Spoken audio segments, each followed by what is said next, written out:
la conférence sur les clichés et les préjugés dans le jeu vidéo et l'e-sport va commencer, qui se passe donc dans le cadre de notre événement spécial qu'est la GG Arena. Merci à tous et à toutes d'avoir répondu présent pour ce moment d'échange. Je tiens à remercier chaleureusement la mairie de Gardanne, représentée ici par Vincent Bouteille, que j'introduirai plus tard.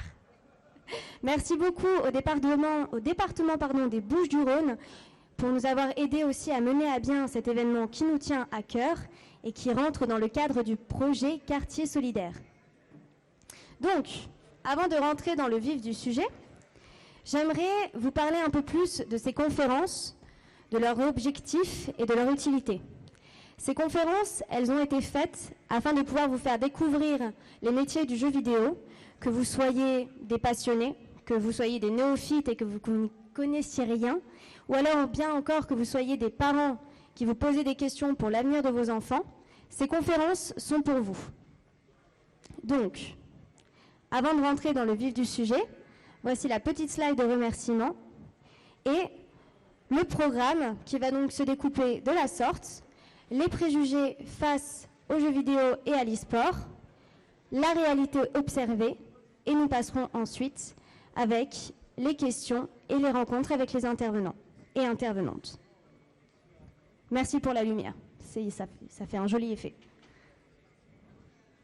Donc, nous avons dans les intervenants et intervenantes que je vais présenter, Hervé Lieberman, conseiller régional élu au sport, président du comité régional olympique et sportif, mais aussi directeur commercial de l'équipe e-sport EasyDream. Je vais passer directement à Claire Lintillac, qui va pouvoir donc du coup, que je vais présenter rapidement. Donc Claire Lintillac, qui est directrice de Campus Academy et qui a eu l'occasion de nous faire une très belle slide de présentation pour sa structure, si tu veux bien présenter. Oui, bien sûr, merci beaucoup. Donc Claire Lintillac, directrice adjointe de Campus Academy à Aix. Donc pour vous donner une visibilité un petit peu sur qui on est et comment est-ce qu'on travaille. Campus Academy, donc c'est un groupe de formation qui a des campus à travers toute la France, à Aix, Angers, Nantes, Rennes, Toulouse et Lyon. Et donc le constat de départ, c'est tout simplement que nous souhaitons professionnaliser les étudiants vers des secteurs porteurs. Donc l'ADN commun à toutes les formations proposées, ça reste le numérique, parce qu'il y a à l'heure actuelle beaucoup d'entreprises qui sont encore en transformation, des secteurs porteurs notamment comme les jeux vidéo qui amènent aussi de nouveaux métiers. Et donc au niveau de notre positionnement, on va dire qu'on est sur apprendre en faisant. Ce qu'on vise, c'est que tous nos étudiants puissent s'insérer le plus facilement possible dans le monde du travail. Et donc ça passe par l'acquisition de compétences, de savoir-faire. Parce que le constat notamment d'un certain nombre d'entreprises avec qui on travaille, c'est souvent, oui, très bien, c'est bien les écoles d'ingénieurs. En revanche, quand on embauche des ingénieurs, ça arrive souvent qu'il y a une grosse distance entre la réalité terrain et ce qu'ils ont appris. Donc notre parti pris, c'est vraiment de former les jeunes professionnels pour faire évoluer aussi positivement le monde de l'entreprise et avoir un impact positif. Ce qu'on entend par là, c'est porter des valeurs aussi sur le terrain, telles que l'inclusion, telles que l'éthique, pour aussi favoriser l'évolution des entreprises dans le bon sens. Et donc au niveau du campus, on est situé en plein pôle d'activité d'Aix, donc au milieu de 1500 entreprises à peu près, dans un très grand bâtiment qui nous permet d'accueillir plusieurs filières, à savoir audiovisuel, communication, e-sport, 3D, également de la mode, stylisme, modélisme, marketing, mode et luxe. Et notre ADN, c'est d'amener toutes ces filières avec des corps de métier très différents et les faire travailler ensemble pour retrouver la synergie d'une vraie entreprise et les former du mieux possible. Et pour ce faire, on fait appel aussi à bon nombre d'intervenants qui sont toujours en activité au sein de ces secteurs, pour être vraiment au plus près de la réalité. Donc là, justement, aujourd'hui, il y a un certain nombre d'intervenants qui forment aussi nos étudiants, qui sont présents, dont Pierre, Léo, Cana, et ainsi de suite. Et donc, en ce qui concerne le jeu vidéo, on a fait le choix de lancer une formation en e-sport.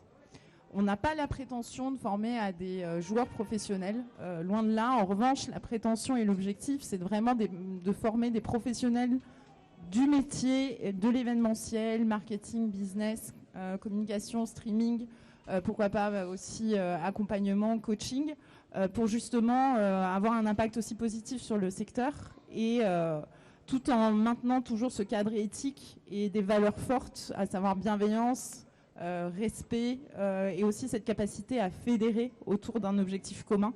À l'instar de, je pense que ça doit vous parler aussi du gros événement qu'il y a eu pour lever beaucoup de fonds de Z-Event. L'e-sport, c'est un outil extrêmement puissant qui peut mobiliser et fédérer aussi pour de bonnes causes et pas uniquement aussi que du business, mais voilà, c'est un outil qui est très puissant. Voilà, merci beaucoup. Merci beaucoup Claire, merci pour cette présentation et merci pour les slides. Ensuite, donc, je passe avec Jawad Elmiri, qui est fondateur de la structure EDIS. Alors, je ne sais pas si je le dis correctement. EDIS, Inclusion. Donc, c'est une structure qui a été créée afin de proposer de nouveaux concepts de formation et d'emploi, et le tout à l'aide notamment d'une approche inédite, qui n'est autre que Game of Mars. Est-ce que tu peux me présenter justement ta structure ainsi que cette initiative, si tu veux bien ? Donc bonjour, merci. Donc en fait, EDIS, c'est pas une structure, hein, c'est plusieurs structures, c'est un groupement de structures. Donc on a aujourd'hui, il y a 6 entreprises dans le groupement EDIS. Et effectivement, nous, l'e-sport est un outil pour nous qui nous a permis d'aller un peu plus loin dans le recrutement et de proposer quelque chose de différent. Et donc on a lancé un événement qui s'appelait Game of Mars. On a fait ça en 3 étapes. L'idée, c'est de permettre à des chercheurs d'emploi de venir participer à un forum, mais pas autour d'une table, mais de jouer avec des entreprises ensemble, sur Mario Kart par exemple. Et l'idée, c'est que entreprises et demandeurs d'emploi pouvaient échanger autour d'un parti. Et à l'issue de cette journée-là, pour ceux qui souhaitaient, avaient un entretien d'embauche. Donc, un petit chiffre comme ça, à l'issue de la première étape, donc le lundi, on a eu 43% d'entretiens d'embauche qui ont été réalisés. Donc on en parle peu aussi, mais du coup, on le voit aussi c'est pas tout à fait représentatif. Il y a un axe pour nous aussi dans le cadre de la féminisation des postes. C'est-à-dire qu'aujourd'hui, c'est aussi accessible à un public féminin de tout âge, puisque sur Game of Mars, 46% des participants étaient des participantes. Donc ça veut bien dire qu'aujourd'hui, il y a pour nous un accès à l'emploi qui se fait différemment. Donc on essaie d'aller plus loin. Et donc effectivement, aujourd'hui, EDIS Inclusion, donc c'est 7 structures qui sont basées sur Paris, Aulnay, Nice, Marseille, Aix. Et donc l'idée, c'est d'aller au-delà de ce qui se fait aujourd'hui avec justement les nouveaux outils. Et c'est comment l'innovation technologique se met au service de l'innovation sociale. Parfait. Très bien décrit, merci beaucoup. Vincent Bouteille ensuite, qui est donc du coup élu délégué à la jeunesse à la mairie de Gardanne, qui nous apportera un point de vue précieux effectivement concernant les collectivités et leur point de vue concernant les préjugés justement qu'ils ont pu observer. Est-ce que tu pourrais faire un petit mot de présentation et expliquer peut-être tes missions au sein de la mairie de Gardanne ? Merci Claire, bonjour à toutes et à tous.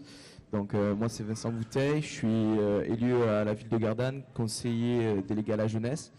Donc ma mission au sein de notre territoire qui est Gardanne et Bivers, c'est justement essayer de proposer des projets via notre service jeunesse, via tous les services de la ville pour pouvoir justement éduquer et divertir notre jeunesse sur le territoire.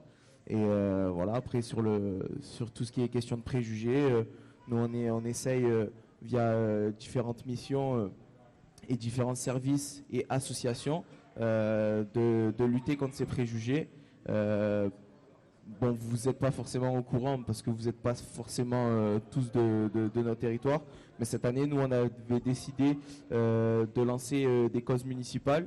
Cette année, c'était la cause municipale de la lutte contre le sexisme chez les jeunes. Donc, tout le long de l'année, nous avons fait diverses actions auprès de collèges, de nos employés municipaux, de nos centres aérés, etc.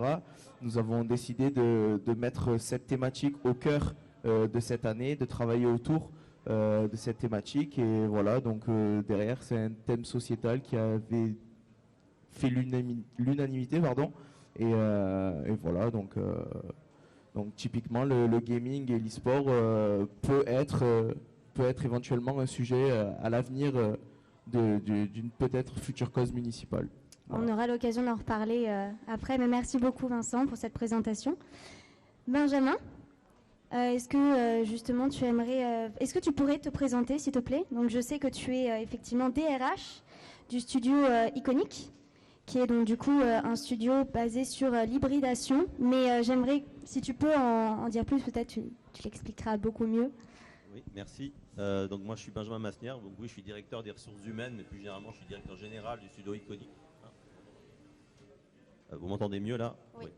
Donc je suis donc aussi directeur général du studio Iconic, qui est un studio qui s'est spécialisé dans tout ce qui est activité en VR, AR. On est basé à La Ciotat depuis 6 ans. Donc en fait oui, on mise beaucoup sur l'hybridation parce que pour nous, c'est vrai que la VR, pour nous c'est la prochaine évolution du jeu vidéo. Et c'est vrai que toutes les expériences qu'on pense, on essaye vraiment que ça colle à un body gameplay. Pour nous, c'est le corps et la prochaine manette. Donc on a développé 6 jeux à l'heure actuelle. Il y en a 2 qui sont testables dans les environs. Il y a le premier, c'est World War I Line of Fire, qui est un jeu destiné aux salles arcade que vous pouvez tester à VR Live, qui ont le stand là-bas, qui sont basés à Aix-les-Milles. En fait, c'est un jeu qui se joue ce qu'on appelle en free roaming, c'est-à-dire que la personne est libre de se déplacer dans la pièce. Elle a un backpack, un pistolet dans les mains, et en fait, le jeu se passe pendant la Première Guerre mondiale à Verdun. On joue dans une tranchée jusqu'à 4 joueurs, on doit affronter les vagues d'Allemands qui essayent de prendre la tranchée. Et notre deuxième expérience disponible, ça s'appelle King Pong. C'est un mélange entre le ping-pong et le casse-brique, avec une ambiance un peu Tron, années 80. Il est disponible actuellement en accès anticipé sur Steam, et le but c'est que ce soit disponible sur tous les casques, Oculus, Vive, Valve, Index, tout ça. Et donc on travaille là-dessus, aussi bien avec les éditeurs de jeux vidéo que aussi pour des entreprises pour qui on fait des expériences en réalité augmentée ou réalité virtuelle. Merci beaucoup. Ensuite, du coup, nous allons passer à François. Donc, François qui est, alors, dis-moi si je me trompe, mais responsable partenariat réseau pour Synergie Family. Et effectivement, on en parlait tout à l'heure où je lui expliquais, j'ai essayé de faire des recherches sur ce que vous faisiez, mais il y en a tellement que je préférerais effectivement que tu fasses peut-être la présentation de vos actions et de ce qu'est Synergie Family. Alors, je vais simplifier les choses en disant, moi je suis dans l'insertion socio-professionnelle depuis une bonne vingtaine d'années en tous les cas, et je vais vous raconter un peu mon histoire d'accès au e-sport. Ça s'est passé il y a 5 ans en fait. Il y a 5 ans, qu'est-ce qui se passe? Il y a des data centers qui s'installent à Marseille. C'est certainement pas pour le soleil, c'est certainement pour autre chose. Donc je me suis interrogé, il y a des backbones, donc les grosses fibres mondiales qui arrivent à Marseille, et donc Marseille est en train de devenir, et est déjà, un hub européen du data. Donc je me suis intéressé aussi, donc ça m'a permis de rencontrer Maximus Cup, et Maximus Cup m'a fait découvrir le monde du e-sport, donc LOL, Fortnite, FIFA, enfin tous ces jeux-là, et je me suis intéressé, donc de par mon métier, aux personnes qui étaient derrière les manettes. Donc voilà, donc, quelles compétences elles ont, comment on peut développer ces compétences et vers quel type de métier on pourrait aller justement avec ces data centers, les drones, le monde du drone, enfin tous ces métiers liés au numérique, comment on pourrait amener ces personnes qui ont de la dextérité et des compétences en e-sport vers d'autres métiers, et donc en sachant que dans le e-sport il y a 53 métiers. Quand on monte un tournoi e-sport, il y a 53 métiers derrière. Et donc voilà, donc ce qui m'amène à être ici devant vous. Donc mon parcours aussi, c'est l'école de la deuxième chance, mais c'est aussi, là, à l'heure actuelle, Synergie Family. On a racheté les locaux à Sainte-Marthe de Ricard. On a co-racheté, donc avec, en lien avec MCES, si vous connaissez, j'imagine, mon club e-sport. Donc à l'intérieur des locaux, il y a du e-sport, il y a une salle de gaming, dont on se sert justement et dont je me sers. Et je m'en suis servi pour des cadres d'Airbus, je m'en sers pour des gens éloignés de l'emploi. Quelles sont leurs compétences? On les fait jouer à Valorant par exemple. Et donc on observe ce qui se passe. Il y a des leaders, il y a des gens qui suivent, mais ce n'est pas péjoratif ce que je suis en train de dire. Et c'est intéressant justement d'analyser les compétences. Donc voilà un petit peu nos métiers. Alors je simplifie parce que... Alors Synergie Family, on s'occupe des 3 à 99 ans.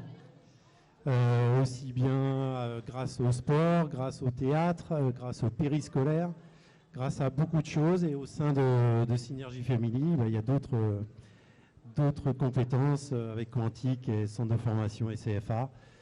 Enfin voilà, il y a plein de choses. Effectivement, on est sur Marseille, sur Lyon, sur Paris, sur Mulhouse.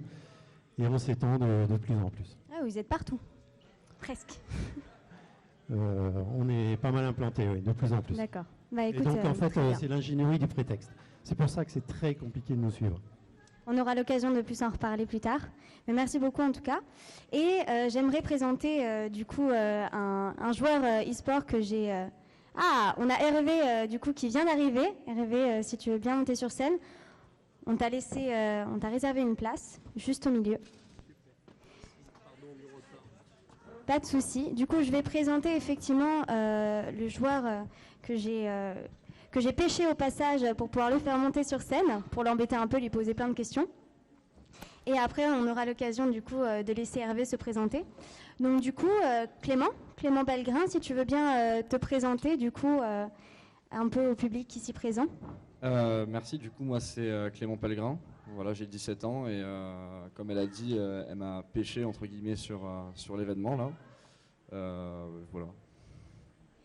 Ok, alors du coup tu seras là pour répondre effectivement, pour donner son point de vue en tant que joueur, les préjugés auxquels il a fait face en se lançant un peu dans cette aventure qu'est le fait de faire des LAN et des tournois. Et donc du coup tu pourras faire un petit retour d'expérience par la suite. Tout à fait. Merci beaucoup d'avoir accepté. Hervé, du coup, c'est bon.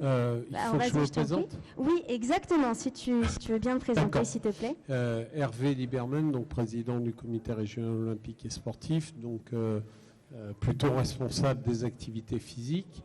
Et si je suis avec vous sur cette scène, c'est qu'un jour j'ai rencontré Romain Sombré d'MCES et qu'il a attiré mon attention sur le déséquilibre qu'il pouvait y avoir entre la vie de jeunes licenciés dans des pratiques physiques entre les 6-14 ans, qui font 80% de nos licenciés, et le nombre d'heures. Donc nos licenciés habituels font entre 2 et 4 heures de sport physique par semaine. Et en posant en question la même catégorie d'âge, ils me disent faire du e-sport et entre 10 et 30 heures par semaine. Donc la logique veut qu'on reste rapproché et en tous les cas qu'on ne laisse pas une rupture ni une fracture se faire entre ces deux mondes. Donc voilà ma principale présence. Après, j'ai pris la présidence de la conférence régionale du sport. Et qui dit régionale du sport, on envisage de pouvoir créer des passerelles entre le monde physique des activités et celui du sport. Car de toute façon, il y a une chose que je peux affirmer sans trop me tromper, c'est qu'on ne peut pas être e-sportif de très haut niveau sans avoir une certaine capacité physique et une qualité physique. Voilà, l'image ne peut pas se décaler. Je ne connais pas de sportifs qui ne s'entretiennent pas. En tous les cas, je ne connais pas de e-sportifs qui sont capables de faire des performances cognitives absolument remarquables et qui ne soient pas en tous les cas entraînés, qui aient une certaine diététique et qui aient une qualité d'accompagnement. Voilà pour mon introduction. Parfait, merci beaucoup. Et du coup, je vais finir cette présentation. Alors, ça va être un peu bizarre, mais je vais me présenter moi-même. Du coup, moi, c'est Claire Paul et je serai animatrice, effectivement, de cette conférence. Mais je serai aussi intervenante et représentante de ma structure qui est Game Only. Donc, je ne fais pas partie de la région. Je me suis un peu greffée pour pouvoir répondre à ces questions-là. Ma structure qui est Game Only est donc une association professionnelle qui accompagne et qui a la chance aujourd'hui d'accompagner 100 adhérents qui sont des entreprises du jeu vidéo en Auvergne-Rhône-Alpes. Donc ça va être éditeurs, studios de jeux vidéo et écoles confondues. Donc nous, notre but et objectif, c'est d'accompagner ces entreprises et de pouvoir cadrer et structurer l'écosystème du jeu vidéo en Auvergne-Rhône-Alpes et de pouvoir créer des actions tout simplement qui ont du sens et qui vont valoriser justement cette image-là, cette image du jeu vidéo et de pouvoir tout simplement structurer et créer une base solide pour pouvoir changer la donne sur le long terme. Donc maintenant, je vais passer à l'introduction du thème, donc les préjugés, qu'est-ce que c'est ? Alors, j'ai préparé une très jolie présentation là-dessus, très belle introduction. Les préjugés, qu'est-ce que c'est? D'où ils viennent? Quelles sont leurs sources? Les préjugés, ils viennent de plein de choses. Ils viennent de notre éducation, notre construction personnelle, nos expériences, notre vision du monde ainsi que notre vécu. Mais les préjugés, psychologiquement parlant, qu'est-ce que c'est? Eh bien, tout simplement, ils sont dus à ce que l'on appelle les biais cognitifs. Les biais cognitifs, qu'est-ce que c'est? Eh bien, ce sont comme des raccourcis qui sont utilisés, raccourcis mentaux, utilisés par notre cerveau, qui ont été faits afin de pouvoir nous faciliter nos interactions sociales. Voilà, tout simplement. Seulement, ces biais cognitifs vont être qui vont être à la base de certains préjugés. C'est-à-dire, par exemple, on va attacher une qualité ou un défaut à quelqu'un et on va l'attacher à toute sa personnalité dans son entièreté. Par exemple, c'est penser que les personnes qui vont être considérées par la norme attractives vont être des personnes bien et vice-versa. Ça va être aussi, on l'a vu avec les personnes victimes de grossophobie, par exemple, qui ont vu le comportement de leur entourage changer selon si elles avaient minci ou pris du poids. Donc aujourd'hui, on ne va pas parler de grossophobie, on ne va pas parler de savoir si les gens beaux sont gentils et si les gens considérés moins beaux sont méchants, pas loin de là, mais on va parler de certains préjugés qui sont bel et bien réels.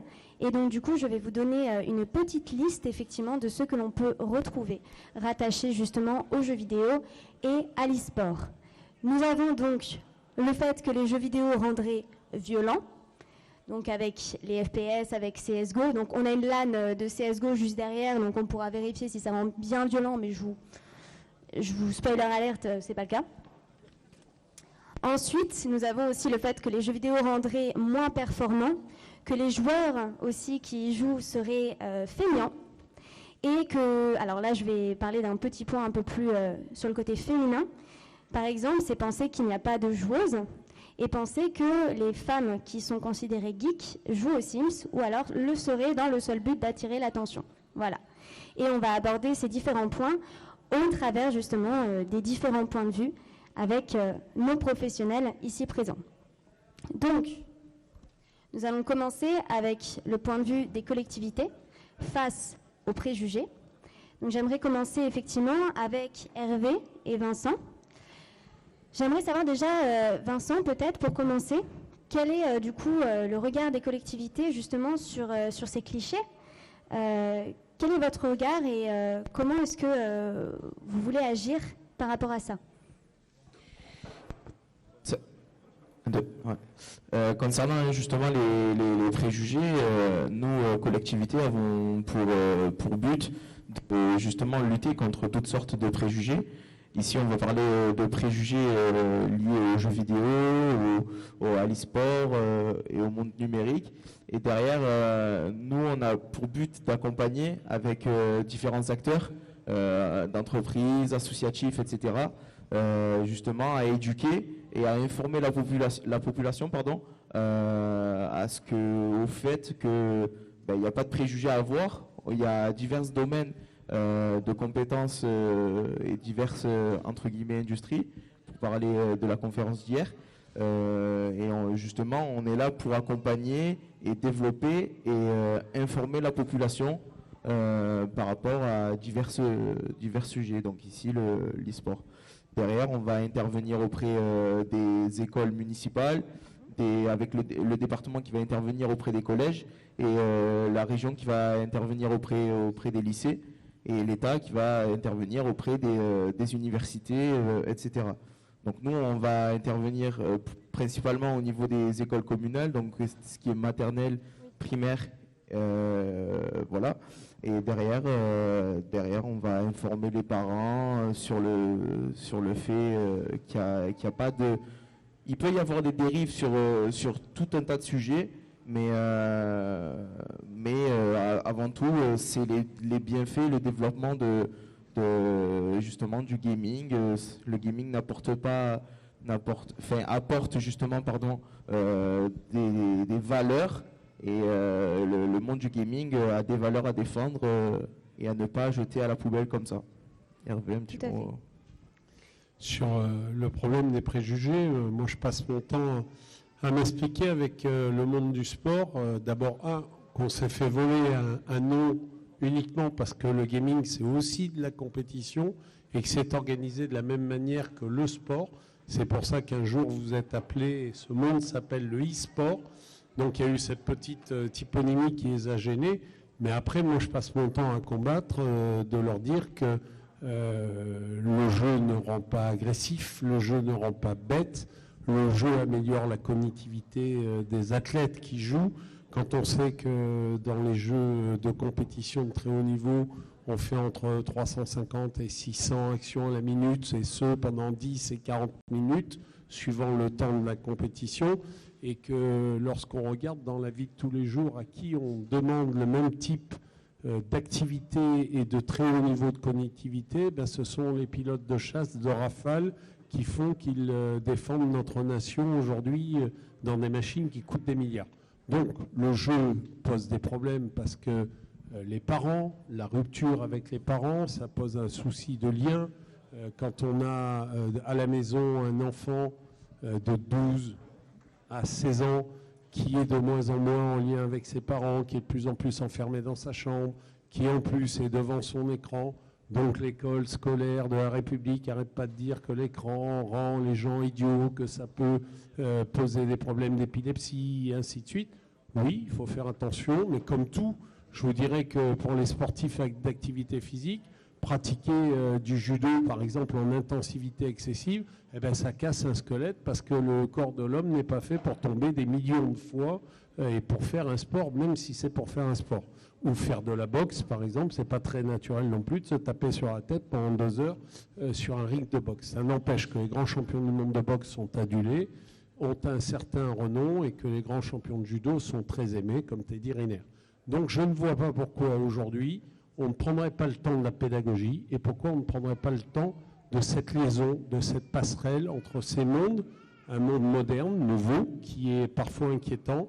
Et j'essaye de passer mon temps à dire au e-sport qu'aujourd'hui, il va falloir tendre la main, pareil à ce monde vieux monde ou monde ancien, je ne sais pas comment le dire, pour donner aussi des assurances aux parents.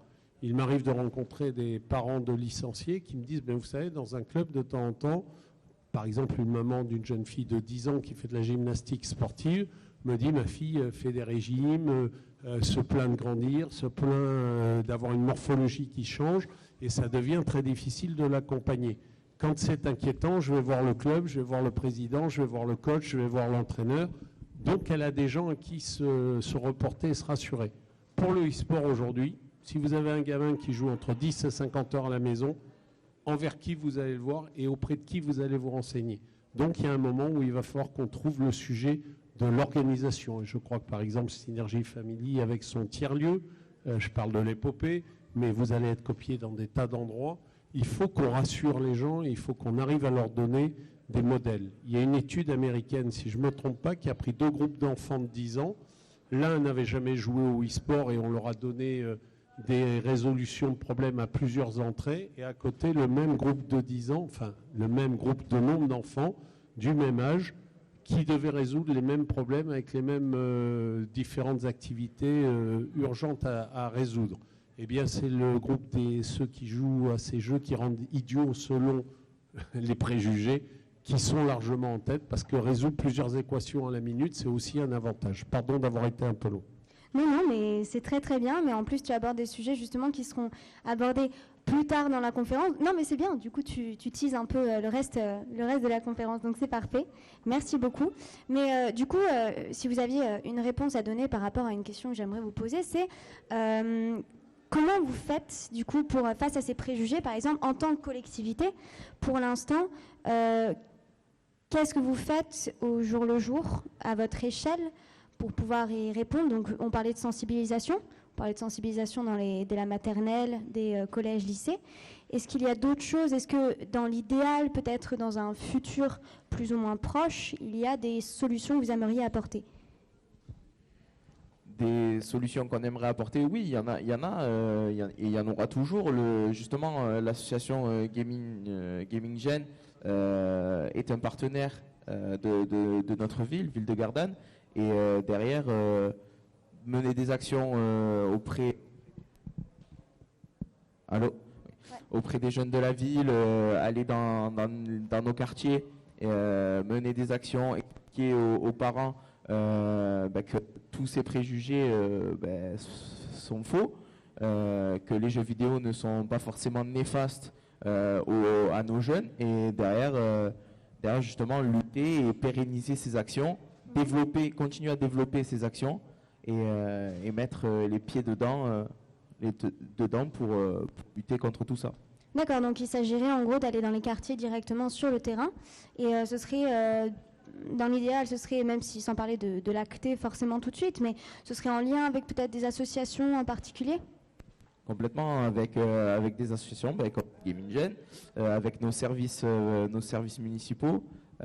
Ici, on a Monsieur Chaban Belaïd qui est responsable du service vie des quartiers, dans lequel il agit dans les quartiers, et justement en partenariat de nos agents municipaux et des associations, acteurs et actrices du développement territorial, pour appuyer les bienfaits du jeu vidéo sur cette thématique-là. Ok, super, merci beaucoup. On va passer à la partie suivante, du coup. Et, voilà. Donc l'industrie du jeu vidéo face effectivement aux préjugés. Alors, du coup, j'ai une autre question pour Hervé. On reste un peu promis, après je change, il n'y a pas de souci. Donc du coup, j'aimerais savoir, tu m'as expliqué un peu, tu m'as introduit peut-être, au risque de te répéter, mais quels seraient du coup les préjugés auxquels tu fais face au jour le jour dans ton expérience professionnelle ? C'est de faire tomber 2 ou 3 clichés. L'un des premiers à faire tomber, c'est celui de laisser imaginer ces adultes qui sont en position de pouvoir, qui sont parfois contredits aujourd'hui par une société qui est plutôt contradictrice. C'est de leur dire que le e-sport n'est pas un effet de mode et que ce n'est pas une bulle qui va exploser. C'est un réel phénomène. Ce phénomène s'installe, est inscrit dans une évolution de la société qui fait que soit on est, excusez-moi pour le cliché, pour le coup, berger sur un plateau du Larzac, et on évite d'avoir toute pollution numérique ou je ne sais quel autre sujet de radiation, et on est dans une vie très pastorale, et on n'est pas du tout dans une vie qui peut être celle d'un monde moderne qui se profile devant nous. Elle n'est pas à mettre de côté non plus, il faut entendre ces gens-là. Et puis de l'autre côté, il y a ce monde moderne qui avance et qui évolue. De la technologie, on en a à tous les endroits, à tel point que les cartes à puce sont aujourd'hui introduites par milliers dans certains de nos véhicules, par exemple, ou dans nos machines pour continuer de produire et faire un certain nombre de choses. Donc l'idée, c'est de dire et de partager ou de convaincre les gens qui sont autour de nous, et en particulier au niveau de la région, par exemple avec les lycées, c'est de dire qu'il ne suffit pas de faire des journées sans écran dans les lycées pour guérir qui que ce soit d'une modernité. Il faut aller un petit peu plus loin, il faut expliquer qu'il peut y avoir des dangers dans l'excès, qu'il faut savoir le faire avec modération. Et moi, je passe mon temps à dire à des élus aux manettes que d'ignorer le phénomène e-sport serait déjà une première faute. Le combattre, ce serait un combat absolument déséquilibré parce qu'il serait perdu par avance par les autorités qui combattraient ce monde. Voilà ce que je peux avancer. Après, il y a tout un tas de choses à faire et il y a des éléments. Parfait, merci beaucoup. Alors du coup, ensuite, Benjamin, j'aimerais passer à toi.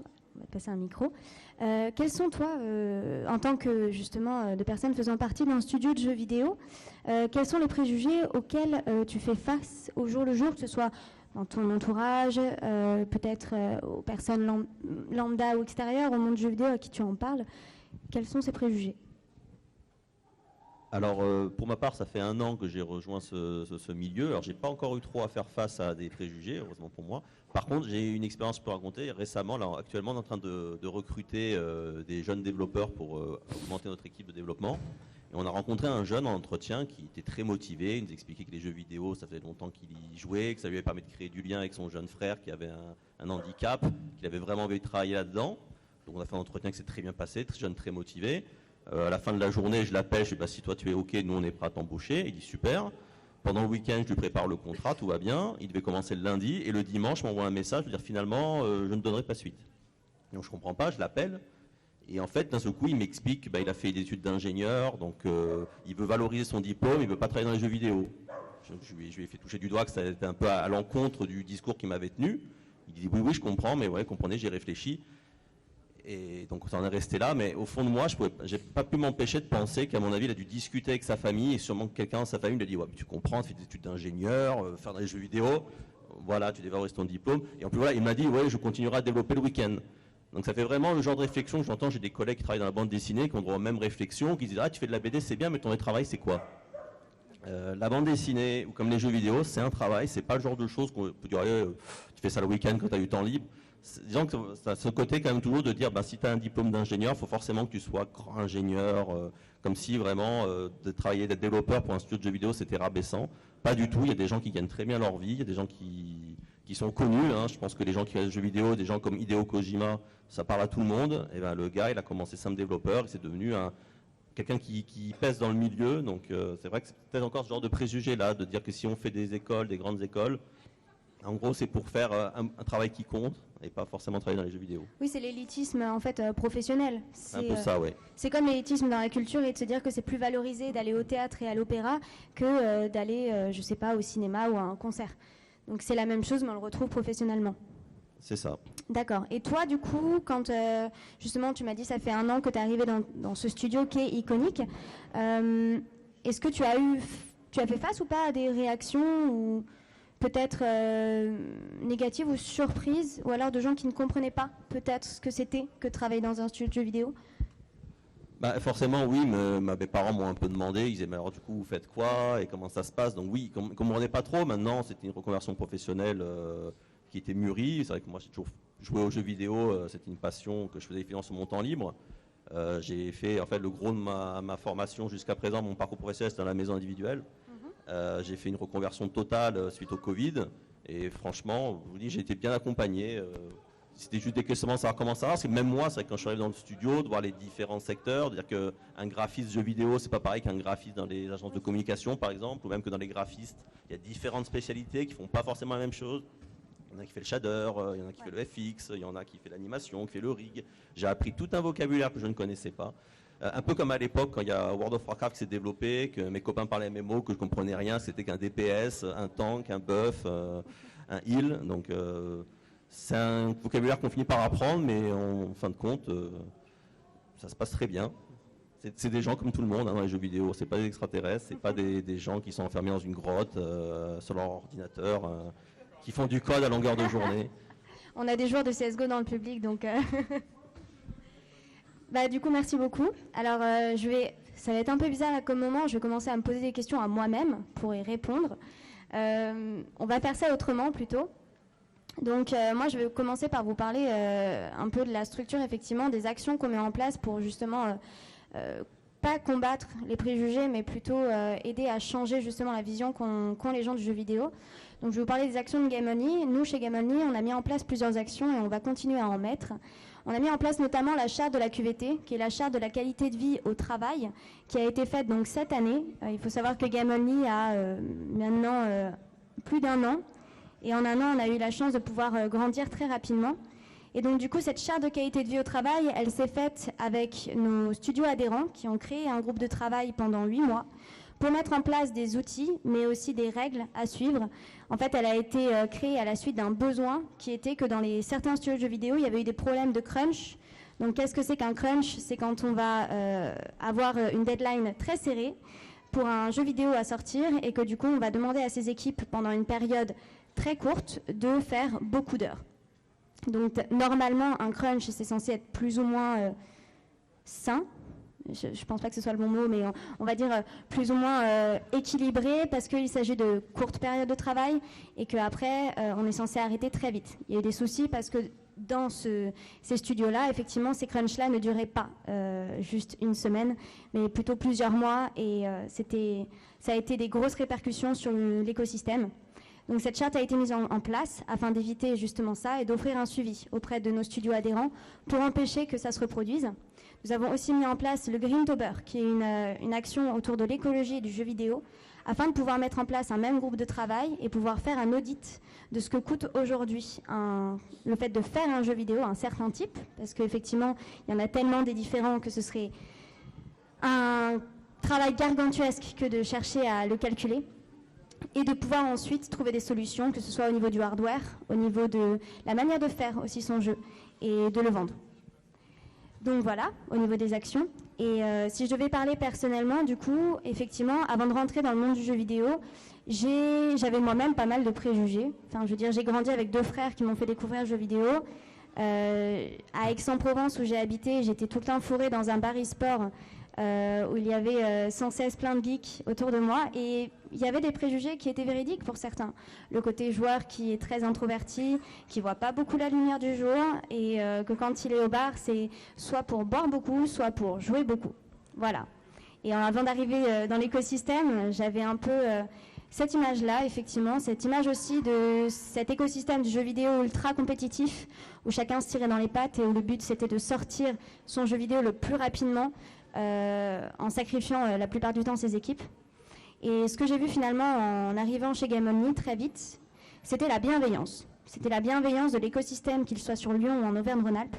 C'était de voir les studios qui se tiraient vers le haut, qui ne marchaient pas sur les plates-bandes des autres, et qui surtout cherchaient à tout simplement en fait, à être en lien ensemble afin de pouvoir valoriser l'écosystème jeu vidéo, parce qu'effectivement on est dans un écosystème tellement compétitif qu'il vaut mieux se tirer vers le haut et sur le long terme avoir de bons résultats pour faire ainsi rayonner la France entière par rapport à l'international, parce qu'au final c'est ça. Donc voici les préjugés que moi j'avais et qui au final en fait étaient non avérés. Et effectivement après il y a eu quelques nuances. On a des soucis structurels aussi dans le jeu vidéo, mais c'est surtout cette bienveillance qui ressort énormément. On va ensuite passer à la suite. Donc maintenant nous allons passer à la pratique du jeu vidéo face au regard du monde de l'entreprise. Donc quand je parle de la pratique du jeu vidéo face au monde de l'entreprise, c'est par exemple, il y a quelques années encore, le fait de dire qu'on jouait aux jeux vidéo, c'était très mal vu. Et même dans le monde de l'entreprise, aujourd'hui, on peut mettre dans son CV qu'on joue aux jeux vidéo. Ça peut même être un motif de recrutement. Il y a quelques années encore, si on avait mis ça, on aurait été mis à la porte. Et donc du coup, on va pouvoir avoir un petit retour d'expérience, justement. Donc, Jawad, effectivement, là, on va pouvoir discuter un peu plus de ce que tu fais. Si tu veux bien, du coup, m'expliquer, est-ce que aujourd'hui, la pratique du jeu vidéo est toujours aussi mal vue, ou alors au contraire, et pourquoi ? Alors, c'est assez paradoxal, effectivement, parce qu'aujourd'hui, de dire qu'on joue aux jeux vidéo, forcément, ça va dénoter chez certains recruteurs certaines compétences. Donc aujourd'hui, quand on a parlé des dérives du jeu vidéo, aujourd'hui la dérive, c'est pas le jeu vidéo, c'est pas le jeu, mais c'est les excès. Effectivement, quelqu'un qui va aller dans l'excès comme toute autre discipline sportive ou autre chose, on va se retrouver face à des difficultés. Mais contrairement à ce qu'on peut laisser entendre, nous on a vu auprès de personnes qui étaient sans emploi depuis très longtemps, hein, donc en marge de l'emploi classique, le jeu vidéo a été fédérateur et a été vecteur de lien social, puisque des gens ont pu jouer en équipe, donc retrouver une équipe, hein, et donc appartenir à un groupe.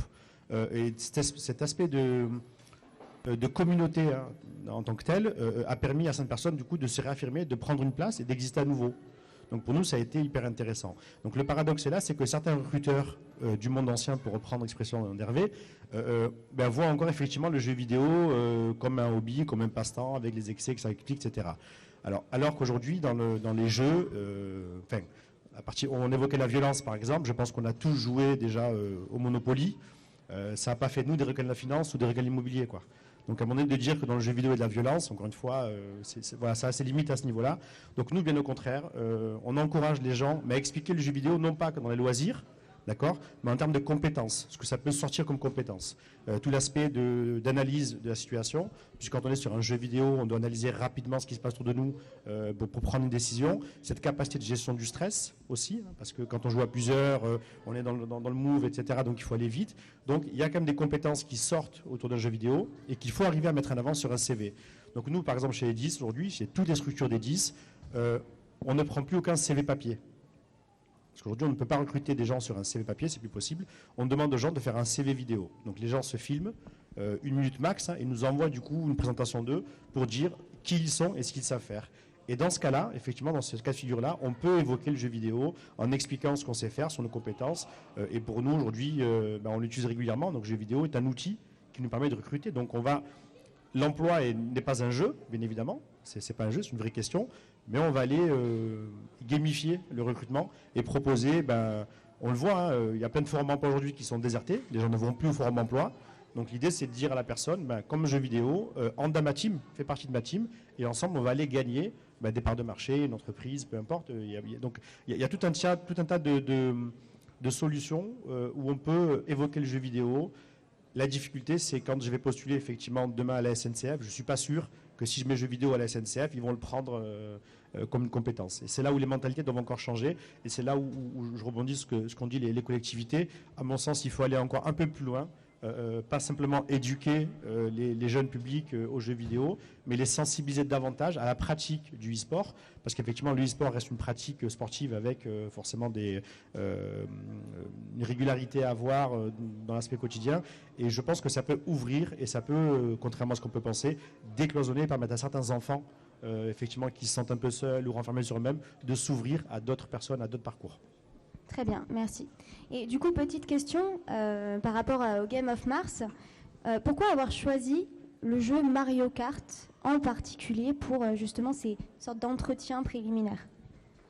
Parce que pour nous, Mario Kart était le plus accessible pour tous les publics, toute tranche d'âge, même pour une personne qui n'a jamais joué à un jeu vidéo. On a eu l'expérience, Christine, je prends qu'elle, 56 ans, qui n'avait jamais joué aux jeux vidéo, au chômage de longue durée.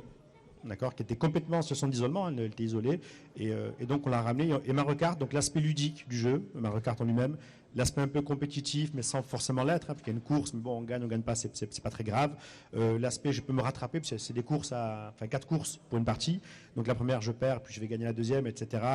Donc voilà, ça pouvait créer des interactions entre les personnes, entre entreprises et demandeurs d'emploi, qu'on ne retrouve pas forcément chez un FIFA, puisque Mario Kart, on va les jouer plus comme ça, effectivement, et dès qu'on va les jouer à FIFA, par exemple, on va se mettre comme ça.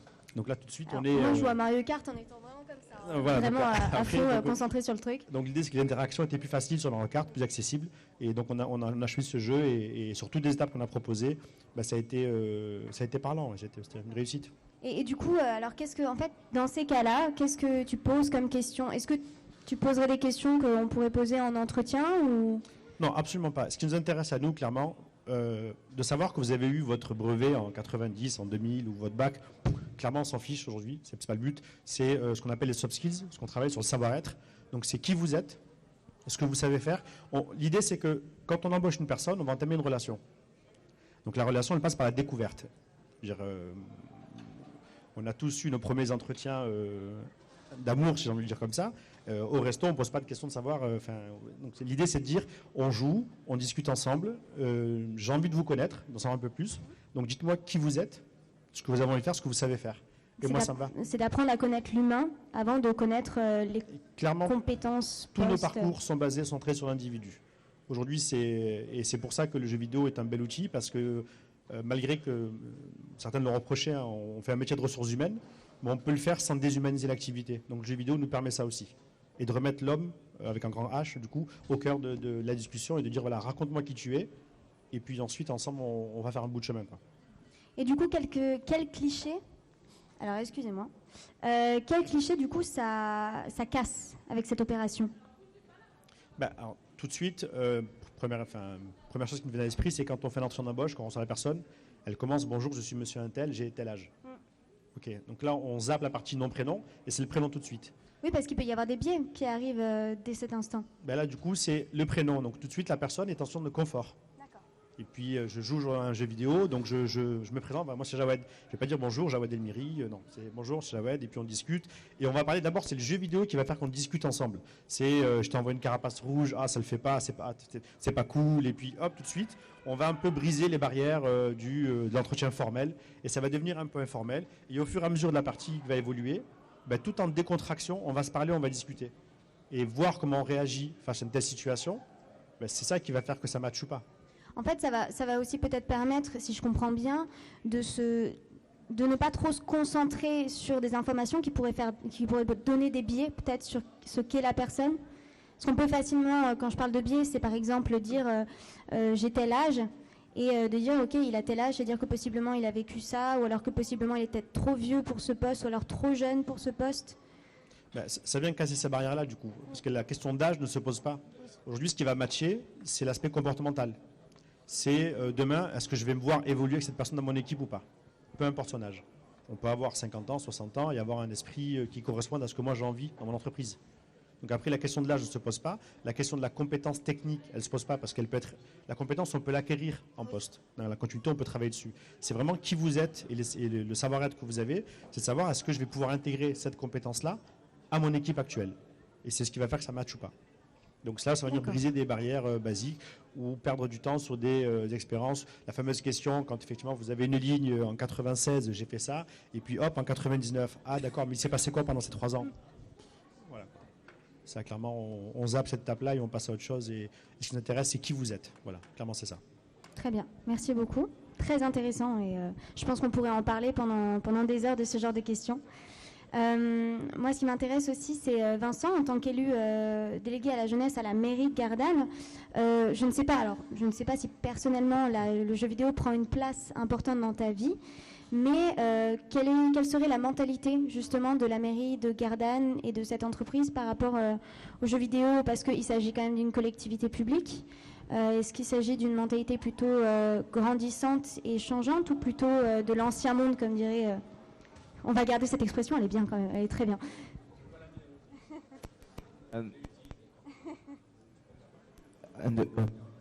Au personnel, je joue pas personnellement aux jeux vidéo, mais j'aime bien regarder. Je m'intéresse beaucoup à ce monde-là, à ce que peut apporter le jeu vidéo sur le comportement humain, sur le comportement. Sur toutes sortes de comportements, sur les actions, sur les retombées des actions, des événements comme notamment le Z-Event, comme tout à l'heure on en parlait, tout ce qui est caritatif, etc. Et au niveau de la mairie, c'est plutôt l'ancien monde en fait. C'est plutôt, il n'y a pas d'ouverture, mais justement nous on va essayer d'apporter cette ouverture-là. Et essayer justement d'approfondir et de passer outre les préjugés et à avancer sur ce point-là. Et comment toi, en tant qu'élu justement délégué à la jeunesse, en interne, tu aimerais peut-être, ou alors quelles actions tu aimerais mettre en place pour pouvoir justement changer ces mentalités? Quelles actions on peut faire des conférences comme on fait actuellement. On peut faire découvrir d'autres des jeux vidéo, on peut justement, comme Jawad parlait, faire des entretiens informels autour d'un jeu vidéo, faire des team building, etc., comme ce qu'on fait dans des entreprises privées, et derrière plutôt développer justement ce côté numérique et digitalisation de ce qui était fait avant. Je vois tout à fait. Merci beaucoup. Ouais. On va donc ensuite passer à la partie suivante, qui parlera donc du coup des clichés dans l'e-sport. Et à ce moment-là, effectivement, Hervé, j'aimerais te redonner la parole en tant que, alors si je ne m'abuse, directeur commercial de la team e-sport qui est Easy Dream. Donc, moi, ce que j'aimerais savoir, c'est quel cliché justement as-tu affronté lors de la création de cette team pro? Alors je vais peut-être faire une petite introduction avant de pouvoir répondre réellement à la question. En fait, mon entrée chez Easy Sport, ça a été d'être interpellé par le patron d'Easy Sport. Alors il y a deux patrons. Il y a le patron créateur de la holding qui détient le capital et qui gère 23 ou 24 filiales du groupe, 250 salariés, dont Easy Dream qui représente une trentaine de salariés. Et son problème actuel, c'était de dire, Hervé, j'ai besoin que tu viennes m'aider à mettre en ordre nos idées de manière à ce qu'on puisse créer un modèle économique qui nous permettrait de financer les salaires des auto-entrepreneurs. Tant qu'on n'aura pas de convention collective, tant qu'on n'aura pas de tas de choses, comment est-ce qu'on peut aborder et comment est-ce qu'on peut créer avec la valeur du e-sport lui-même quelque chose qui nous donnerait une puissance de feu économique. C'est ce qu'on est en train de plus ou moins réussir puisque j'ai pris ma plume pour avoir travaillé pendant longtemps au service en tant que fonctionnaire de direction des sports, c'est de dire comment on peut écrire les choses pour que la chose publique ou le monde privé puisse être intéressé. Donc voilà pourquoi j'ai rejoint ce groupe industriel, enfin commercial, et pourquoi je porte cette appellation qui est un peu pompeuse, mais directeur du développement. C'était comment écrire avec tout ce que je voyais quelque chose qui puisse être utile et qui leur donne une puissance économique pour pouvoir financer les salaires des joueurs, le salaire d'une équipe professionnelle par autre chose que de la levée de fonds. Parce que quand on sait la mécanique d'une levée de fonds, ou le principe même d'une start-up, aujourd'hui, ça peut être à la fois une très belle réussite et ça peut être très compliqué. On entend dans le monde traditionnel économique parfois l'achat de start-up sur une promesse d'évolution et sur une promesse d'un modèle économique où certaines start-up sont rachetées 1000 fois leurs pertes. C'est quand même un peu anachronique de pouvoir acheter quelqu'un et le valoriser sur la perte qu'il représente. C'est en tous les cas pas le monde économique dans lequel moi on m'a éduqué. On m'a toujours expliqué que je n'aurais de la valeur que si je savais produire quelque chose. Et là, l'histoire des startups, l'histoire de ces levées de fonds, l'histoire de répondre à des caprices de milliardaires ou de gens qui veulent se payer quelque chose sur lequel ils parient. Et leur pari, c'est quoi ? C'est j'achète aujourd'hui un des grands groupes. Alors on va sortir les équipes qu'on connaît qui sont locales et régionales. Mais on prend Vitality. Vitality aujourd'hui, je crois, est évalué à 34 millions d'euros. Un milliardaire chinois pourrait se payer Vitality pour essayer de faire sortir son industrie ou pour faire acheter les produits qu'il fabrique en Chine, ce qui ne serait pas acceptable pour un certain nombre d'entre nous ici, puisqu'on est tous en train de dire qu'il faut qu'on réindustrialise, relocalise et ainsi de suite. Donc finalement, ces grands clubs peuvent être parfois des véhicules d'idées qui ne nous conviennent pas. Donc moi, j'ai essayé de leur écrire un modèle qui permettrait d'introduire ce que tu disais en transparence tout à l'heure. Je suis très intéressé par deux interventions, enfin toutes, mais deux particulièrement. C'est quand tu commences d'expliquer que tu écris sous le modèle de la RSE et du QVT, donc de la responsabilité sociétale et environnementale, et du plan de qualité de vie au travail. Aujourd'hui encore, l'entreprise classique du monde ancien ne sait pas aborder ce sujet. Notre gouvernement n'a pas encore taxé, mais envisage à un moment de retrouver un équilibre, alors sans taxer, mais sur ce problème de qualité de vie au travail. Et le dernier point, c'est quand un recruteur et une entreprise qui recrute explique effectivement quel est l'intérêt de savoir pourquoi il y a un trou dans mon CV. Ben, il y a un trou dans mon CV parce que je suis allé faire du trekking dans l'Himalaya pendant 3 ans, où j'ai fait le tour du monde, et qu'aujourd'hui je suis de nouveau avec toutes mes compétences, je me suis complètement ressourcé et que j'ai mes capacités. Et quelqu'un a dit, et tu l'as dit je pense à ce moment-là, c'est que de toute façon, la formation au produit, si ça match sur le soft skill, ça s'apprend et ça se forme. Et à ce moment-là, le chef d'entreprise est prêt à investir sur cette personne. La nation, c'est pareil, elle est prête à investir sur la qualité de joueur qui aurait une capacité à se défendre. Je veux aussi dire une chose, c'est que par exemple, quand on déstabilise ou on peut déstabiliser des recruteurs RH traditionnels en leur disant, mais quand vous êtes en short list, pour faire la différence entre des CV préparés, des gens qui se sont vraiment préparés à l'entretien, qui se maîtrisent, qui se sont entraînés, faites-les jouer à un jeu, vous allez avoir la révélation de leur vraie personnalité. Tout à l'heure, on discutait de ceux qui jouent concentrés et de ceux qui jouent en dilettante. Et là, on peut voir non seulement ce genre de sujet, mais aussi le fait d'avoir le fair play ou pas le fair play, d'avoir envie de jouer en équipe ou de pas vouloir jouer en équipe, d'être très individualiste ou pas. Et ça peut être important suivant le type d'entreprise que vous avez. Et pour te donner une bonne idée pour ton entreprise, c'est que moi, je prône toujours dans les grandes entreprises, et ils sont en train de tomber sur le sujet, puisqu'on va recevoir les Jeux Olympiques classiques dans peu de temps, c'est de dire à un chef d'entreprise, essayez de faire entrer le sport au cœur de votre entreprise. Vous allez voir que si vous faites jouer la chaîne managériale de votre entreprise, aussi différente soit-elle sur n'importe quel sport, et que vos salariés se retrouvent dans un vestiaire après avoir transpiré, après avoir joué dans une compétition, vous allez voir que toutes les barrières managériales, toutes les notions de travail en équipe vont être décuplées, aller dans le bon sens. Et on aura tous lâché le sujet, on n'aura plus de retenue à aller dire à son directeur général que non, ça déconne totalement. Je viens le matin avec la boule au ventre, c'est complètement débile, j'arrive pas à jouer, je suis stressé. Donne-moi un autre cadre de travail ou donne-moi une autre capacité et tu vas voir qu'on va performer pour notre entreprise parce que j'aime notre entreprise et que c'est mon gagne-pain. Enfin voilà. Non, mais je suis complètement d'accord avec ce que tu avances. Et alors, en plus, ça m'a fait penser que j'ai exactement cet espace de travail très transparent avec ma directrice, ma déléguée générale, pardon, que je remercie grandement d'être comme ça. Et c'est vrai que ça n'a pas de prix. Merci beaucoup. Maintenant, Clément, je vais te poser des questions. Merci d'avoir patienté, surtout que je t'ai fait venir vraiment juste pour ce moment. Donc, merci beaucoup d'être là. Donc, tu participes à la LAN, tu as participé à la LAN de ce week-end sur CSGO. Est-ce que tu peux m'expliquer déjà pourquoi tu t'es lancé dans le jeu vidéo de base et pourquoi avoir décidé de t'être lancé de manière peut-être un peu plus poussée? Alors moi, donc, ça fait depuis que je suis tout petit que je joue aux jeux vidéo. Donc, j'ai joué à beaucoup de jeux. Puis un jour j'ai découvert Counter-Strike qui avait une dimension un peu plus compétitive que ce que j'avais pu connaître avant. Et donc quand même je m'intéressais un peu à l'e-sport, j'ai déjà été spectateur dans plusieurs LAN, tout ça.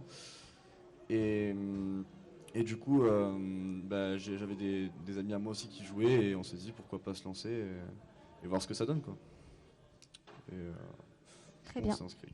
Parfait. Et du coup, comment a réagi ton entourage? Parce qu'effectivement, se lancer un peu plus comme ça implique avoir plus d'heures d'entraînement. Donc ça veut dire aussi peut-être être pas mal dans une chambre. Et quand on est en famille, ça a forcément un peu de mal à passer. Comment ont réagi justement ton entourage?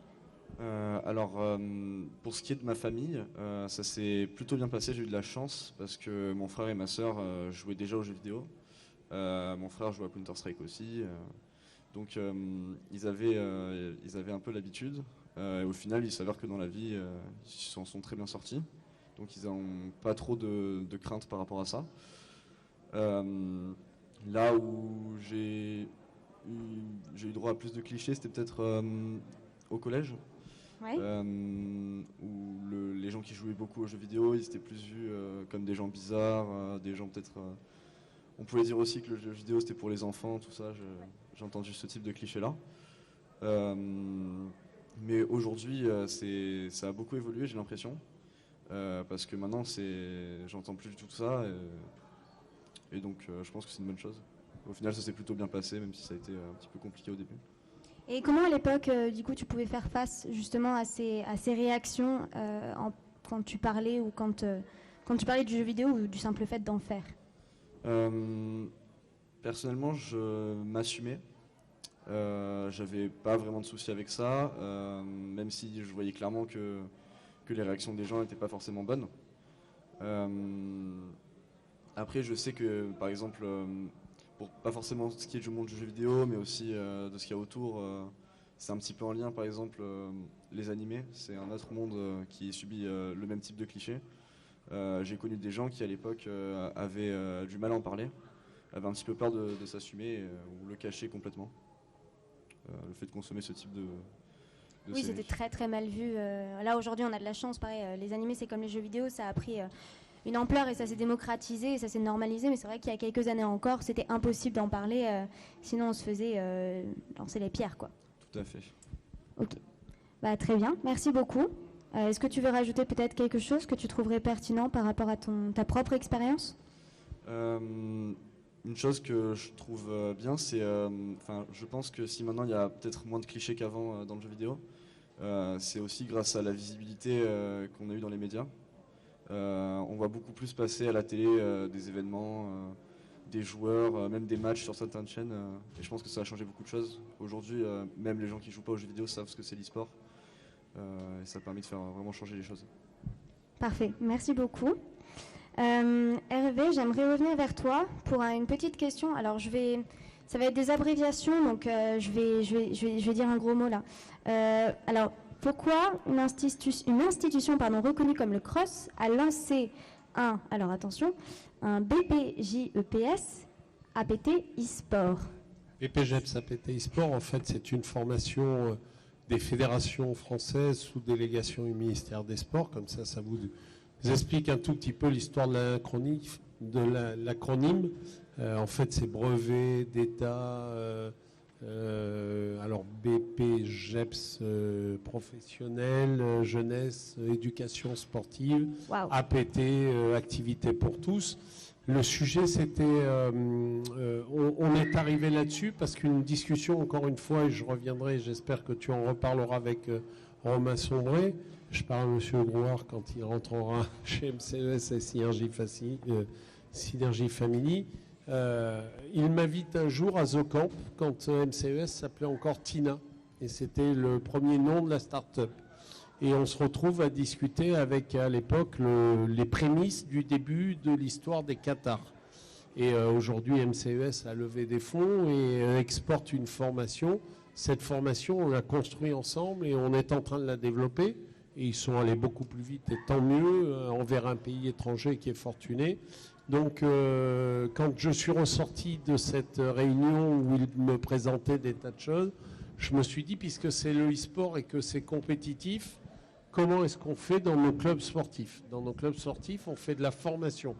On apporte un minimum de sécurité, un minimum d'organisation, un minimum d'accompagnement. Ça rejoint les premiers propos que j'ai eus avec vous. Où est-ce que les parents, où est-ce que les tuteurs qui manquent de confiance ou qui s'opposent à leurs enfants peuvent aller chercher des renseignements? Donc, il existe un BPGEPS APT pour les activités sportives pour tous. On rajoute une unité de valeur qui est de l'ordre de 220 heures pour du e-sport. Non pas pour apprendre aux enfants à jouer au e-sport. Là aussi, c'est un cliché qu'on combat. Un joueur de e-sport ou un enfant joue au e-sport. Il est autodidacte, il le fait dans sa chambre et parfois il arrive avec des niveaux qui sont bien au-dessus de ces jeunes que l'on a formés. Mais on a fait une première session, il a fallu aller se battre plus d'1 an et demi avec l'administration française pour essayer de faire bouger les lignes. Mais pas qu'avec l'administration, il a fallu aussi se battre avec les éditeurs de jeux, avec tout un tas de gens qui maîtrisent les choses dans le sport. Finalement, sous dérogation, on a fait une première formation de 16 jeunes diplômés qui aujourd'hui malheureusement n'ont pas encore trouvé parce qu'il n'y a pas de modèle économique. Et c'est pour ça que je suis assez fier d'avoir écrit quelque chose qui va peut-être créer des besoins d'emploi. Mais c'est une étape intermédiaire parce que je sais qu'aujourd'hui, de cette grande expérience, naît une vraie collaboration entre France e-Sport, qui est l'association aujourd'hui de tutelle parce qu'elle a été la première reconnue par l'Assemblée nationale, par le Sénat, par le gouvernement, et puis je continue, et je ne suis pas complotiste, mais par la direction générale de l'administration, ça veut donc dire par les impôts, par les collectes de taxes, comment on va pouvoir récupérer de l'argent sur ces jeux, sur ces métiers, sur des choses qui nous échappent. On vient de parler tout à l'heure de Z-Event, où on fait lever 10,7 millions d'euros dans la journée par des joueurs à coût de 10 centimes, mais ils sont des millions à le donner. Donc tout ce système fait qu'on va avoir une vraie formation un jour et qu'à partir de là, on se retrouve avec cette fameuse formation BPGEPS APT e-sport qui aura servi de starter, de démarreur à une idée pour que au RNCP, qui est le fameux titre, alors c'est encore un acronyme, mais qui nous permettra d'avoir une vraie formation. Parce qu'aujourd'hui, tous nos jeunes qui sont sortis avec cette première formation n'ont qu'une spécialité e-sport et c'est sous le côté de l'autorité rayonnante du comité régional olympique et sportif que la spécificité e-sport prend un peu de jus et de reconnaissance. Ce n'est pas un vrai diplôme. Donc on est en train de démarcher le RNCP France Compétences avec e-sport et avec la fédération des CFA des métiers du sport pour en faire un vrai diplôme qui sera un diplôme d'ailleurs dont on ne connaît pas encore totalement le contour puisqu'il est encore en train d'être écrit. Mais il y aura un type de diplôme d'animateur de e-sport et un type de diplôme pour des coachs sportifs de e-sport. Voilà où on va et on est en train de défricher un monde nouveau qui n'existait pas encore hier. Très bien, merci beaucoup. Et du coup, ça fera une transition parfaite pour passer sur les formations du jeu vidéo et de l'e-sport. Donc, Claire, c'est à ce moment-là que le reste de ta présentation va faire effet. Effectivement, puisque du coup, on va pouvoir aborder les clichés par rapport justement à l'enseignement spécialisé dans l'e-sport. Donc, on peut commencer. Très bien, merci beaucoup pour la transition. Donc là, c'est vraiment un retour sur l'expérience, tout simplement parce que la filière e-sport, qui a été montée depuis maintenant, les premières promotions ont 2 ans, notamment à Nantes et Angers. Donc dans un premier temps, il y a quelque chose qui ressort beaucoup quand on présente, ne serait-ce que quand on prononce e-sport. Voilà. Parce que vous savez, dans le cadre des... on est une école d'enseignement privé technique supérieur, hors contrat, donc ça veut dire qu'on ait une forme d'indépendance, on va dire, et qu'on peut entreprendre et monter des programmes en fonction de, des secteurs qu'on estime porteurs, suite à des boards avec des professionnels, etc. Et on vise le même résultat que ce que vous avez indiqué, c'est que d'avoir à un moment donné aussi un titre reconnu par reconnu par France Compétences et un titre RNCP qui vise donc des métiers, qui soient concrets et donc un diplôme aussi reconnu. Mais donc quand on prononce e-sport auprès de certains parents, la première réaction c'est e-quoi. Donc il y a une forme il y a un manque d'information, un manque on va dire, il y a une culture qui qui n'est pas encore accessible à tous, en tout cas à certaines générations. Même les jeunes, certains jeunes ont tendance à réagir assez violemment. Oui, mais de toute façon, rester à jouer aux jeux vidéo toute la journée, c'est pas productif, quoi, ça sert à rien. Et puis, ça fait vous fabriquer des geeks en fait. Mais en fait, non. On l'est déjà avant de rentrer dedans, de toute manière. C'est ça. Il y a des raccourcis qui sont faits par un certain nombre de personnes, mais c'est aussi parce que on va dire que l'actualité a associé le jeu vidéo malheureusement aussi jusqu'alors et jusqu'à ces dernières années, je trouve, à des événements et des faits divers qui sont tristes, la violence, etc. Aux États-Unis notamment. Néanmoins, c'est une vision qui est faussée. Donc on a, nous, à notre niveau, un rôle d'information, de sensibilisation, d'éducation aussi et de valorisation de l'image de l'e-sport. Parce il y a un décalage de perception déjà, et c'est normal, parce que les nouvelles générations ont l'information à portée de main. Maintenant, ce qui est important, c'est qu'est-ce qu'on fait de ces informations, comment est-ce qu'on vit les choses et on a souvent des étudiants qui nous disent « mais moi je ne sais rien faire, oui je joue aux vidéos, je suis passionnée par ça, mais je ne sais rien faire ». Et donc il y a un accompagnement qui est nécessaire aussi auprès des jeunes et auprès des grands, comme vous le disiez tout à l'heure, c'est de mettre le doigt sur ce que le jeu vidéo peut amener et mettre en lumière toutes les compétences, les capacités, parce qu'en effet ça nécessite de la concentration, ça nécessite de la réactivité, de la prise de décision, de l'analyse des situations rapides, et ce sont des compétences qu'on retrouve pleinement aussi dans le monde de l'entreprise à toutes les échelles. Et donc cet accompagnement est nécessaire, et il y a toute une culture aussi qui n'est pas forcément encore accessible à tous. Il y a tout un vocabulaire aussi qui est très spécifique. En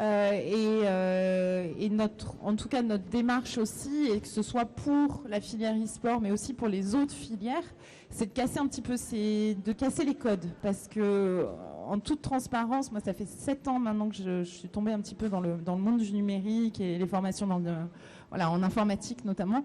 Et je me suis heurtée aussi à un certain nombre de situations où je me suis rendu compte que, en tant que femme aussi, il y avait un certain nombre de choses qui devaient évoluer. Parce que je me souviens très bien à l'époque, ça c'est un petit retour sur l'expérience, mais les premiers intervenants professionnels en informatique que j'ai rencontrés à l'époque, j'étais responsable pédagogique, m'ont regardé de haut et l'air de dire mais qu'est-ce qu'elle fait là, quoi. Donc il y a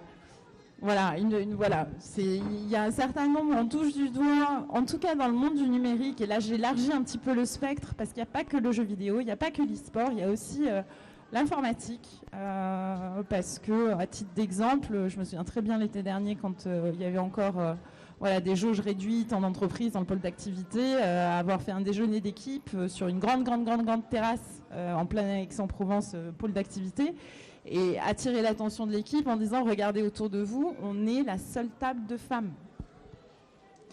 Et voilà, le jeu vidéo et le numérique ont besoin aussi d'évoluer complètement sur beaucoup de points. Et on va dire. Il suffit juste, faire une petite parenthèse, et il suffit juste de voir dans les postes tels que développeurs ou les postes qui vont être plus du côté de la tech, on va avoir quand même plus tendance à avoir des profils masculins que des profils féminins.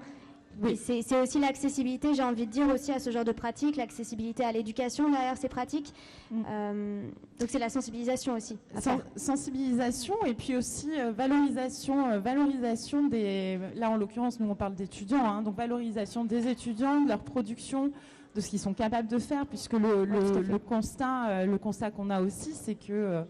on a la chance au sein du campus d'avoir 20 promotions donc, dans 6 filières différentes. Donc c'est vrai qu'on peut avoir des points de comparaison, on va dire, entre, par nature, on va dire que les créatifs sont un petit peu plus discrets et ont du mal à partager. Les informaticiens, on les amène à aller sur on va dire de la vulgarisation de leur savoir-faire pour être dans le partage, pour être dans la communication, parce qu'à un moment donné, pour un informaticien, être capable de se mettre aussi à la place, on va dire au poste de métier, parce que l'outil digital et numérique, c'est au service de l'humain et au service des métiers. Tout à fait. Donc c'est aussi faire preuve d'empathie et de compréhension et de casser un petit peu les référentiels de la technique par rapport aux besoins humains.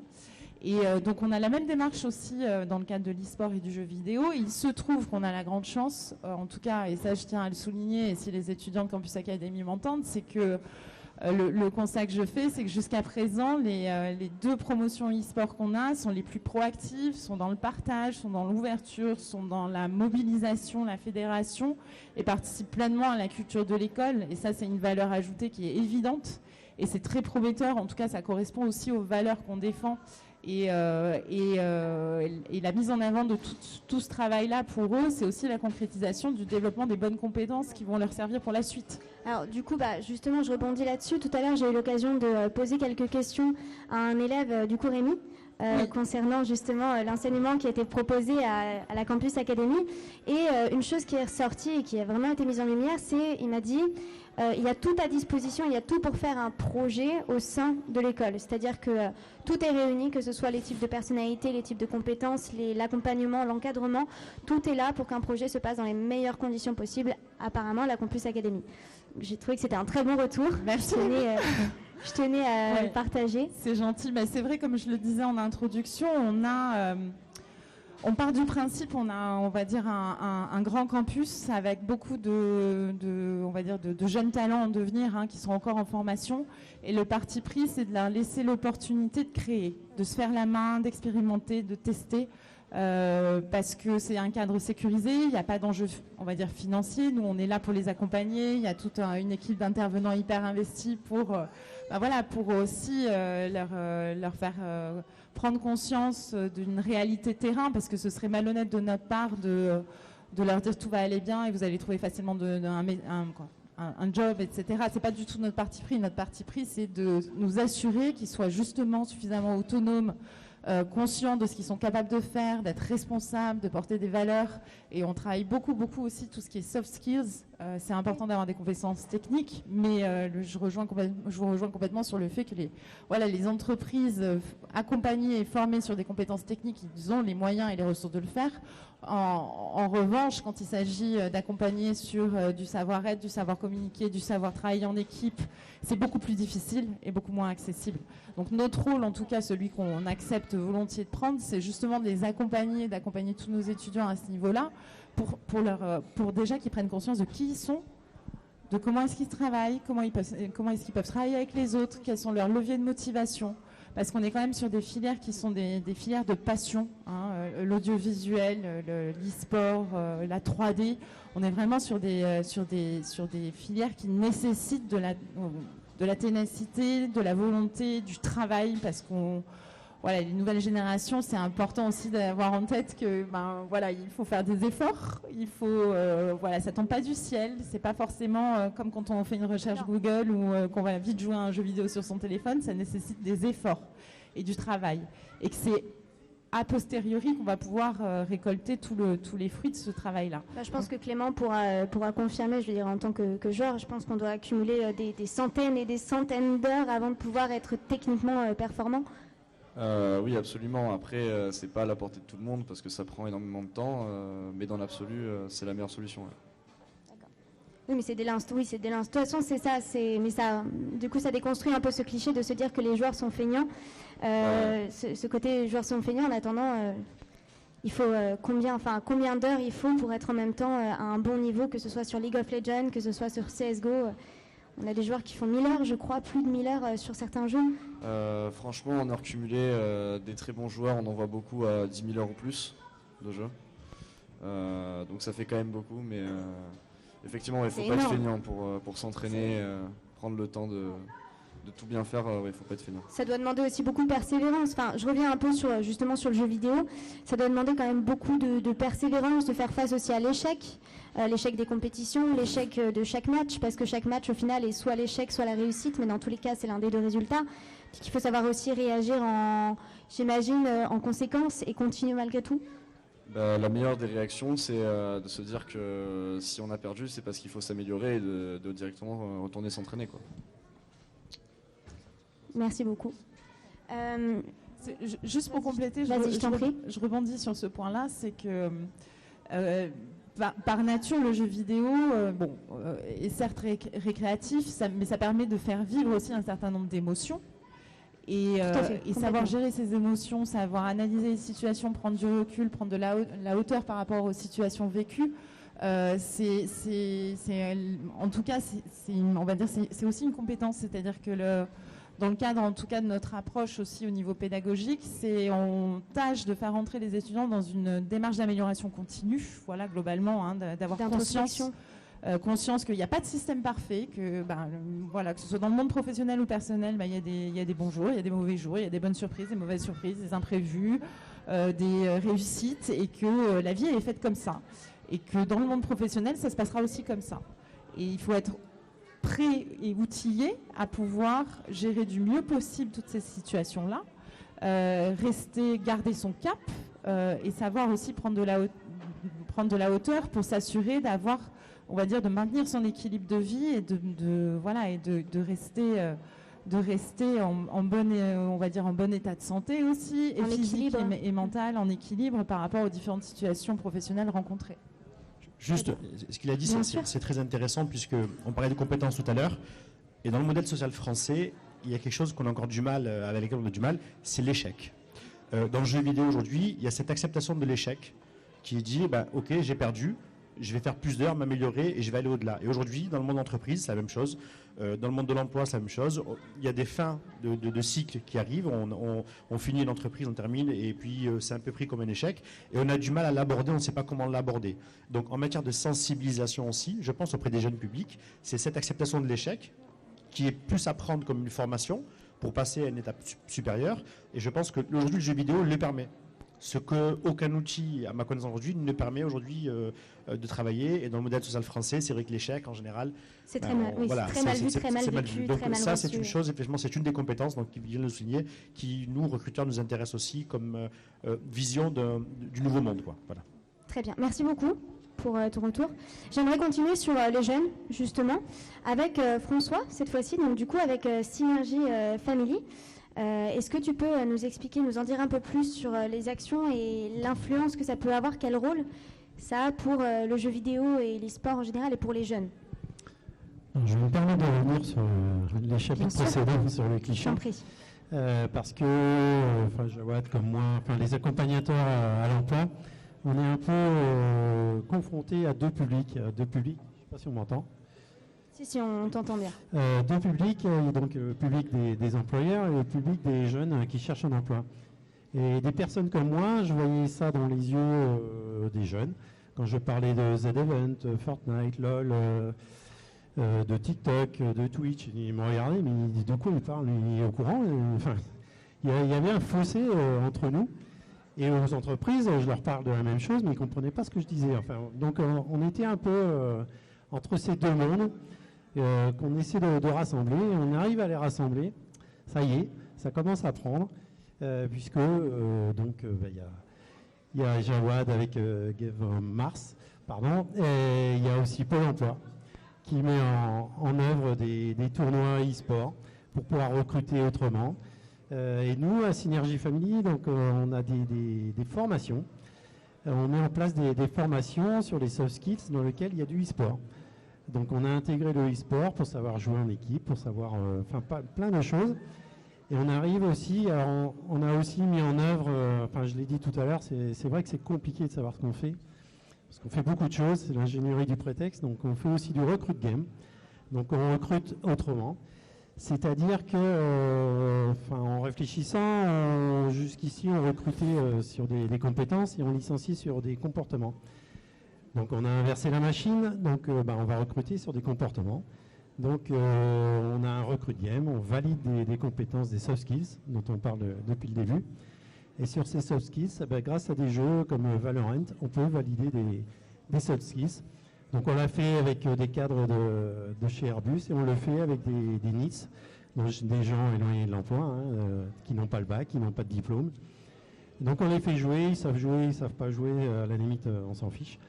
Mais en tous les cas, on leur monte grâce à MCES une session et on fait jouer 12 personnes et ces 12 personnes on les observe et on arrive à voir effectivement des comportements positifs suivant ce qui est recherché. On l'a fait donc dernièrement pour l'armée, donc des gens en reconversion et en phase 2 il y avait, on les a fait jouer en même temps aussi avec eux, avec des agences d'intérim, des agences d'emploi, des agences d'intérim me taperaient dessus si je disais ça, mais bon, je le dis, au moins vous me comprenez. Et donc ils ont été, ils ont trouvé ça innovant. J'ai halluciné parce que innovant pour des agences d'intérim ou d'emploi qui ont l'habitude de recruter toute la journée, toute la semaine, tous les mois, etc., ils ont trouvé ça innovant.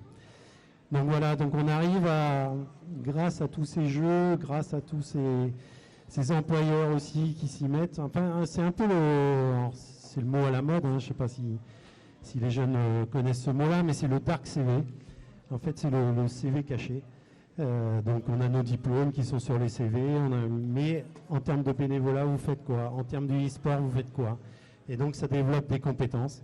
Et c'est ces compétences-là qui deviennent intéressantes pour les employeurs à ce jour. Parfait, merci beaucoup. Non, je croyais que tu voulais réagir là-dessus par rapport à ça. Je t'ai vu ramener le micro à ta bouche, je me suis dit, peut-être que... J'ai hésité. Vas-y, C'est juste par rapport à ce que vous parlez tous les deux sur le recrutement par le jeu vidéo. C'est vrai qu'on a eu cette expérience il n'y a pas longtemps, quand on a voulu recruter notre nouveau lead dev. En fait, c'est trouvé que ces recrutements est passé à un moment où on organisait une session de test de notre jeu sur la Première Guerre mondiale, chez Marius à VR Life. Et en fait, on leur a dit, tiens, on va faire venir les candidats pour qu'ils testent le jeu et voir comment ils réagissent. Et c'est vrai qu'il y en a 2 qui sont venus et c'était rigolo de voir qu'on a, déjà on a pu voir comment ils réagissaient parce que c'est un jeu qui se joue à plusieurs. Donc il y en avait un qui avait pris le lead naturellement dans le truc. Il disait tiens, là il y a un avion qui arrive, faut qu'on s'écarte. Là il y a le tank, faut qu'on tape tous dessus. Et après il y en avait un qui était vraiment, il avait pris le jeu, il s'était éclaté. Le deuxième il avait joué, mais on voyait que sur son nombre de tirs il avait été moins précis que les autres. En fait en discutant avec lui il disait parce que pendant le jeu je regardais le code, je regardais un peu les ennemis, comment ils réagissaient. Et en fait il était très très très technique. Donc c'est vrai que c'était intéressant de les voir dans ce cadre de jeu vidéo. Du coup, c'est vrai que ça nous a un peu aidé aussi pour notre choix, pour le recrutement. Qui sait qui serait plutôt libre. En final, on a embauché les 2, mais pas au même poste. Et c'est très intéressant justement de ne pas être arrêté au simple fait de la performance, de se dire, ok, il vise moins bien, en gros, bout. C'est juste, il vise moins bien, ok, pourquoi? Et dans ce cas-là, sur quelle mission il pourrait être plus pertinent? Très intéressant.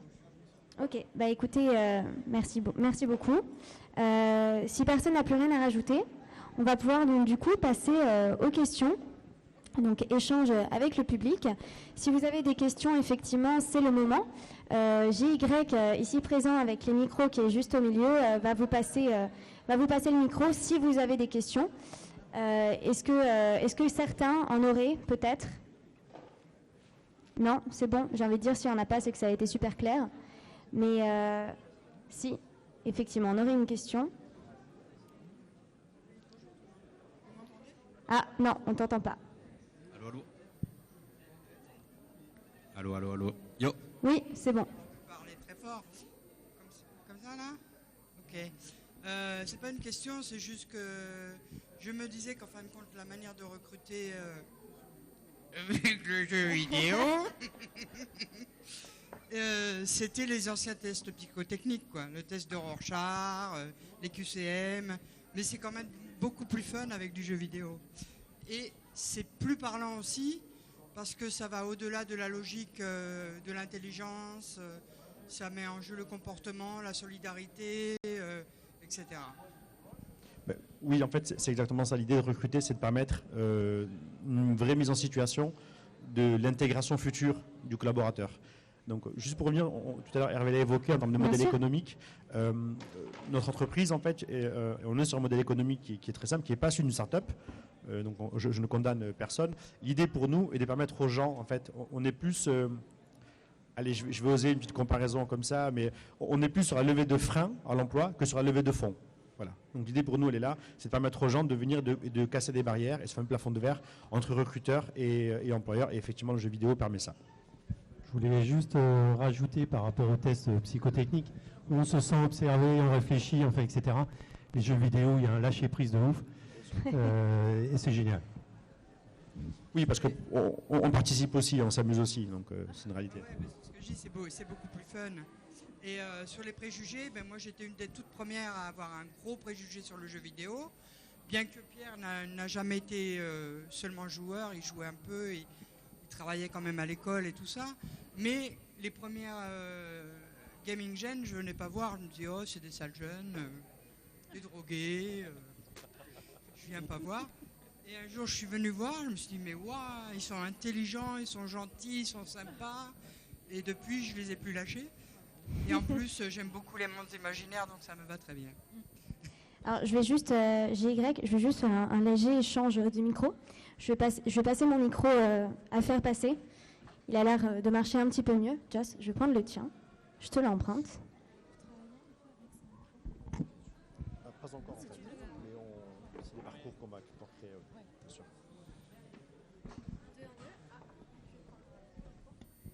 Est-ce que nous aurions d'autres questions dans la salle? C'est le moment, si vous voulez en profiter.